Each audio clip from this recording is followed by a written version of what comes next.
In this video, I'm going to show you how to use the Spike Prime app.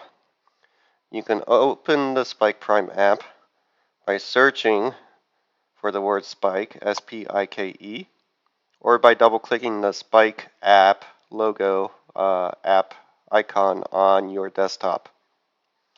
When you open the Spike app, it asks you to select your Spike solution.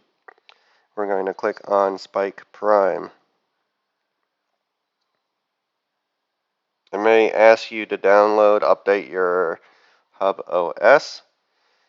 We can get to that later. The first thing you need to do is to build a robot. So we're going to come down to build instructions. And we're going to build driving base 1. It may be tempting to build one of these other robots, but we don't have the parts for advanced driving base assembly. So if you try to build that, you're going to run into an issue where you don't have all the parts to do that. And then these other robots don't necessarily meet the requirements to complete the challenges that we're going to be doing.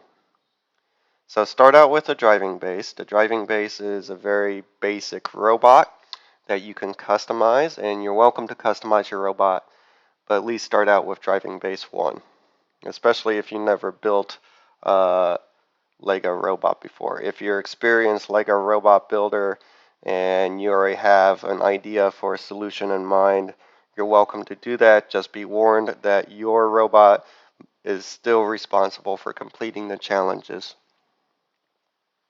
When you click on driving base 1, you can click the arrows to go through the instructions and build your robot.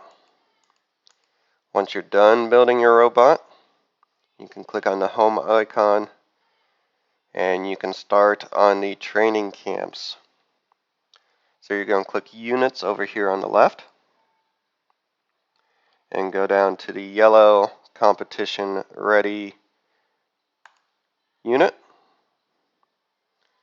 and then just start with training camp 1. When you click start, the instructions are over here on the right. It's easy for students to overlook these. They have videos that show you what's going on and some additional information. You can go to the next step. This is step 1 of 6 by clicking the little blue arrow. The second step for this training camp is to build a robot. So you probably already did that. You can skip this step. But for instance, training camp 2 has you build some additional objects to complete the challenge. So then you would just click build if you needed to do that. But for training camp 1, if you've already built a robot, you could skip the build for this.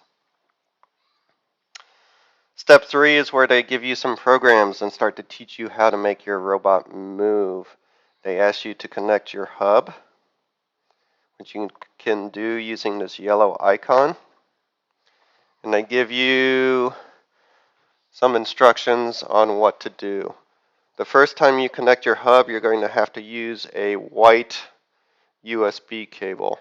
You can ask the teacher for a white USB cable, or there should be a box up by the bookshelves where we store the robots in the front of the classroom with a bunch of white USB cables in them. When you connect your USB hub for the first time, you could click on it and see what its name is. Students give their robots names, and I would encourage you to change your name to something that your team can recognize. Once you do that, once you know the name of your robot, you can actually disconnect the USB and then connect using Bluetooth. And then you could just connect using Bluetooth from then on out. But the USB helps you to identify which robot is yours the first time. Alright, that concludes this video. Thanks for watching and happy building.